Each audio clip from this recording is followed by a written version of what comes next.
हम आपके है कौन हा सिनेमा किती लोकप्रिय झाला, त्याने किती रेकॉर्ड तोडले, हा सगळा इतिहास आपल्या सगळ्यांना माहिती आहे. आणि हा चित्रपट होता लेखक, दिग्दर्शक, निर्माते सूरज बडजात्या यांचा. पण हा मुळात नदिया के पार या सिनेमाचा रिमेक आहे. आणि तो त्यांनी का केला?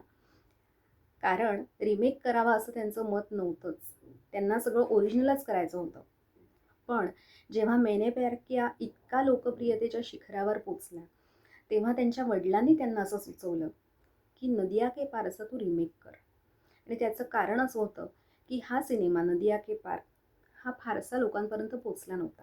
पण त्याचाच जर रिमेक आपल्या मुलानं केला तर तो खूप लोकप्रिय होऊ शकेल असा अंदाज वडिलांनी बांधला आणि तो खराही ठरला.